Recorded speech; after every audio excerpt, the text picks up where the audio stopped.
Hello everyone. Now you will hear a brief retelling of the movie Self/Less. Enjoy the movie. Billionaire and accomplished businessman Damian Hale is staring out of huge glass windows in his New York City residential building. A nurse is gathering her belongings and preparing to go behind him. With only 6 months to live, the billionaire faces a deadly cancer diagnosis. Later, he talks about his condition and the fact that he still hasn't told his daughter Claire about it to his closest buddy Martin over lunch. Because Damian was a workaholic and didn't spend enough time with Claire when she was growing up, they don't get along well. Martin believes that if Claire is aware of his sickness, she would forgive him and their relationship will swiftly improve. Martin responds negatively when Damian, the millionaire, asks him whether he has heard of shedding before Martin and Damian part ways. Damian tries to phone Claire from his limousine, but she doesn't pick up. He then takes out the business card of Phoenix Biogenetic and recalls his chat with Dr. Albright, the owner of the company. Offering the brightest brains on the planet a means of extending their lives and realizing their full potential is the doctor's main purpose in life. He has developed a tool that allows for the shedding of consciousness or the transfer of awareness from one body to another. The corporation offers perfectly genetically produced new bodies to anyone who is ready to pay a high price. Damian recalls questioning the doctor about why their service was still prohibited. Albright said that his inquiries were inappropriate. "Do you feel immortal?" would be the appropriate question. Damian visits Claire, who oversees a nonprofit, after going over these memories and debating whether to accept Albright's offer. In an attempt to make amends before passing away, he offers his daughter money but withholds the information about his condition. Because she believes he is playing her and expects his checkbook to fix every issue, she won't accept the money. Later, Damian is seated in his office, feeling let down by Claire's outcome. He keeps reading about Phoenix Biogenic and shedding because he is so desperate to get another chance at life. He finds out that Dr. Jensen devised a method and views a video wherein he explains the rationale behind it. The goal of Jensen's work was to liberate the consciousness from the body and enable individuals to continue living after death. However, Damian faints and begins to cough up blood while investigating shedding. He wakes up with breathing tubes in his nose since the sickness is about to overwhelm him, so he calls Albright to arrange for the treatment. Albright describes how his former life would vanish following the transfer and that he is unable to get in touch with anyone. In addition, he gives him instructions to travel to New Orleans and stage his own demise. When Damian contacts Martin the following day while flying, he asks if they may have lunch in New Orleans. He visits the New Orleans cemetery and buries an enigmatic box next to a grave before he meets him. Faking a seizure, Damian collapses to the ground at lunch with Martin. Fearing for his life, Martin dials 911. However, the ambulance transports the millionaire to Phoenix Biogenic rather than the hospital. They move fast to begin the process, giving Damian a needle injection and placing him inside the machine while he is still aware. He feels even more uneasy by the bright lights and loud noises, but his sense of the new, young body soon transfers. Damian looks over and sees his old body lying unconscious. He pukes up, disgusted and shocked. While Damian begins having hallucinations, Albright informs him that it would take a few days for him to adjust.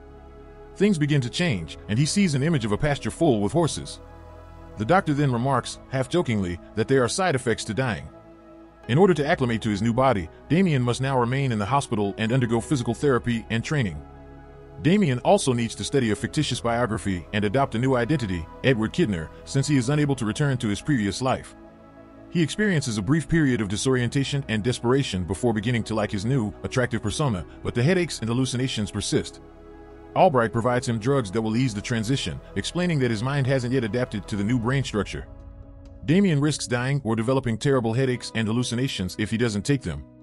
He has to remain in New Orleans in order to see Albright on a regular basis and pick up his weekly supply of pills.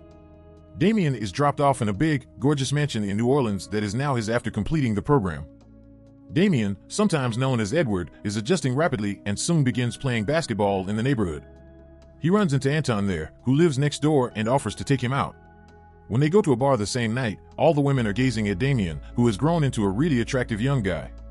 He still finds it awkward to respond to inquiries about his age, career, and personal life, so many perceive him as a little strange. Damian adjusts to his new schedule considerably sooner than anticipated in spite of this. He begins spending time with his pals, going out to clubs, playing hoops, obtaining his medications, sleeping with attractive ladies, and generally having fun.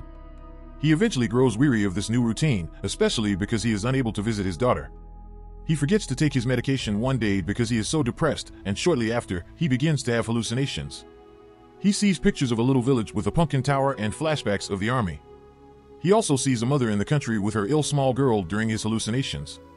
Damian believes the hallucination to be a recollection since it is too powerful and vivid.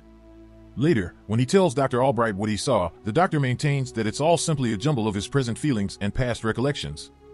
The doctor gives him tickets to Hawaii and increases his medicine in an attempt to get him to focus on anything else. Additionally, he informs him that the Latina lady he saw in his hallucination is most likely a one-night fling from his childhood and that he saw the ill little girl because he misses Claire. Albright began to mistrust the doctor straight away since Damien had concealed the fact that the woman was Latina from him. Later, after realizing something is off, he searches online for the Pumpkin Tower. It turns out that a little St. Louis municipality has an identical tower. In search of clarification, he chooses to deceive Albright by traveling to St. Louis rather than Hawaii. He visits the cemetery and unearths the box he buried before heading off. He pulls some cash, paperwork, and credit cards out of it and moves in the direction of the airport. He is pursued by one of Albright's men, but Damien swiftly gets out of his sight and boards a plane to the little village. He arrives to the Pumpkin Tower he previously saw a few hours later. He knocks on the door of the house next to the tower, but no one answers. Upon entering the home, Damien discovers medical bills and bits of a respirator machine, giving him the impression that there is more going on than first meets the eye. Above all, he spots a photo of the woman and daughter he saw in his vision, Madeline and Anna.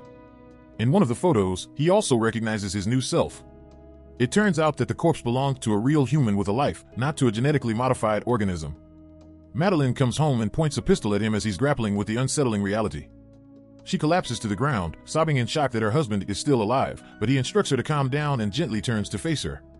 Albright's men enter the home, knock Madeline unconscious, and attempt to take Damien as he is trying to explain. Since Anton was a member of Phoenix Biogenetics and had been snooping on him the entire time, he also comes. According to Anton, Mark, Madeline's husband, consented to donate his body in exchange for funds to pay for his daughter's medical care. After becoming horrified, Damien approaches Anton and explains why Albright is a killer. The spy then uses a heartless metaphor, telling him that it's understandable that he's furious about his new automobile, even if he only recently discovered it only had a few kilometers on it. Additionally, even if he is furious, he should not return to the house since Madeline will be killed and her belongings burned. Fortunately, the millionaire has a high sense of morality, and he chooses to deceive Albright's men in order to save Madeline. Pretending to take his medication, he proceeds to the restroom where he assaults a man. After killing a couple of Albright's men with the aid of his army instincts, Mark rushes to wake Madeline but misplaces his medication in a struggle. Madeline and Damien sneak beneath the platform and begin shooting Anton and the others in the legs as they attempt to set fire to the home. Damien murders everyone shortly after and chases Mark's wife in the direction of the automobile. Declaring he had promised to perform some menial labor in order to pay for Anna's medication, Damien deceives her and poses as her spouse. They both go out to rescue Anna, who is in school. Anna goes to embrace Damien, believing him to be her father, and exclaims that she knew he wasn't dead. Later, as the three of them make reservations at a motel, Damien utilizes a computer to research Phoenix Biogenic. He learns that Albright was one of Jensen's students and also locates Phyllis, the Dr. Jensen's wife's address. He has a migraine and begins to suffer hallucinations once more as he is out of medication. Damien understands what to do even if Madeline starts to worry. In order to find out more about the business, he chooses to go see Phyllis. They pick up the automobile and head to Jensen's wife's nursery home early the next morning. Pretending to be a student conducting study on Jensen's work, he begs Phyllis to provide him with the doctor's previous records and paperwork. Because of her Alzheimer's, the elderly woman begins to believe Damien and begins giving him a lot of information. After learning that Albright pays her a weekly visit, he deduces that Jensen is abusing Albright's body without delay. He requests that Phyllis invite Albright to come via phone. Damien demands more medications from the doctor and holds a revolver at him when he comes. However, Albright breaks the bad news to him. The more drugs Mark consumes, the more his army training and combat prowess vanish from him. Damien's mind will disappear without the tablets, and Mark will take control of the body. Then Albright is abducted by Damien, who demands that he bring him to the lab. However, as they move along the corridor, he is attacked and disarmed by Albright's men. Madeline shows just as they are escorting Damien to a dark car, and she strikes one of Albright's men. It turned revealed to be Anton in a different body. Since this is not his first shedding, he may easily acclimate to new vessels. After Damien defeats the other guard, Anton encourages Madeline to ask Damien about their daughter's birthday because he believes he is concealing something. This happens just before the young couple flees. The worried mother demands that Damien and Madeline stop as soon as it is safe to do so once they get into their automobile. Particularly in light of her conversation with Anton, she wants to set the record straight. She questions Damien about their shared existence, including Anna's birthday. When he is unable to respond, he begins to describe the circumstances, and Anna watches their altercation from the car, wondering whether everything is going to be well. Madeline becomes extremely upset and furious as a result of Damien's manipulation of her and having to let her daughter down. She doesn't want to have to tell Anna that the man appears to be her father but is actually a stranger. Even though she doesn't like or trust Damien, she must cooperate with him in order to survive because Albright's men also want to murder her.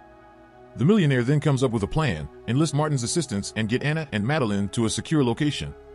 Upon reaching his friend's estate, Damien uses information that only the two of them are aware of to persuade Martin that it is indeed the truth. After that, Martin offers to assist and plans their escape. Later on, Damien tries to come up with a way to tell tiny Anna that she will never see her father again. However, he begins to connect with her and creates heartwarming new father-daughter memories. Madeline is thrilled to watch them from the window as he teaches her how to swim and they have a fantastic time together. She requests to listen to Damien's heart and gives him a kiss since she is drawn to him and believes that he should be in her husband's body.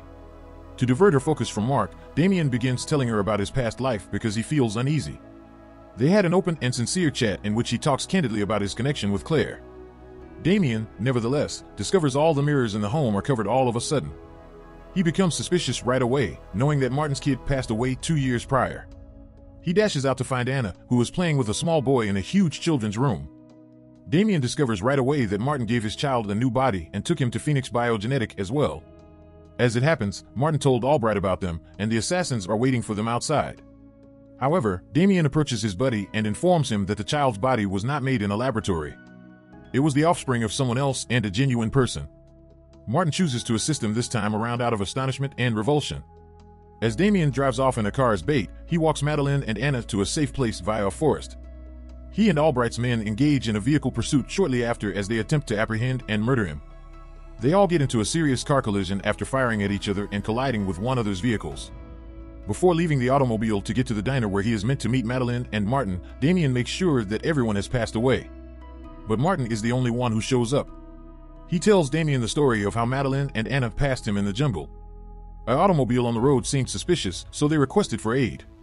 They had no idea that it was Albright's men who had abducted them, and Martin was unable to stop them because of their distance. Damien also finds out that Martin tried to aid him by planting the Phoenix Biogenetic business card. Most significantly, he learns that Martin has figured out the recipe for Albright's pills and can create them from the ground up. However, Damien begins to question whether he should keep taking the tablets, especially because doing so will kill Mark. He waits to make that choice since saving Madeline and Anna is now his first concern. In an effort to exploit Mark's recollections to learn more about the location of the lab, the aim is to stop the medication for a full 12 hours. He flies to New Orleans to locate the Mardi Gras float storage after seeing it close to Albright's lab during his withdrawal. When he returns to New Orleans the next day, the lab is located right next to a Mardi Gras storage facility. Without anybody seeing, he breaks in and strikes a couple of the guards. However, he notices 2 new corpses in the chamber where the machine transfers consciousness. Albright materializes out of nowhere behind a glass wall. He cynically informs Damien that Anna's organs won't be wasted and that Madeline was the ideal physical fit for a new customer. After becoming enraged, Damien shoots at the glass between them, but 2 of Albright's men arrive out of nowhere and take his weapons away. Now, his body will serve as Anton's consciousness's new vehicle. Damien discovers a gunshot and discreetly consumes it before entering the machine. The next thing we know, Anton awakens in Mark's physical form. Albright begins probing to find out whether this is indeed Anton. He sends him on a mission to kill Madeline and Anna after being persuaded. However, Anton saves the mother and kid when he enters the room where they are staying and murders the guards in the process. It becomes revealed that Damien has always been within Mark's body. The 3 of them begin to flee while fending off Albright's soldiers. They soon find themselves in a chamber with a glass wall dividing it from Albright. Before the first procedure, Damien paid close attention to the instructions, which he shares with the doctor. He recalled that if the bodies had any metal on them, the change will not be successful. He survived by eating a gunshot and staying within Mark's body. Albright believes he won't be killed by Damien since he is the only one with the pill recipe. Damien uses a flame to burn the doctor since he is unaware that Martin has deciphered the code. Anna and Madeline head to a secure location Martin secured for them after leaving the facility. Damien, though, doesn't show up. Rather, he visits Claire. He introduces himself as her father's friend and begins to share. He tells Claire that Damien was proud of her and that he regretted not having spent more time with her when they were younger. After giving her a note, he departs, but not before giving her one more look through the window. The following scene shows Damien awakening in a hotel room. Bewildered, he discovers on a computer a video of himself. As it happens, Damien has left Mark's body. In order to restore the life that had been snatched from him, the millionaire made the decision to stop taking the medication and let Mark take over. Although Mark is shocked, he is really appreciative. After that, he moves to the lovely tropical island where Madeline and Anna are currently residing.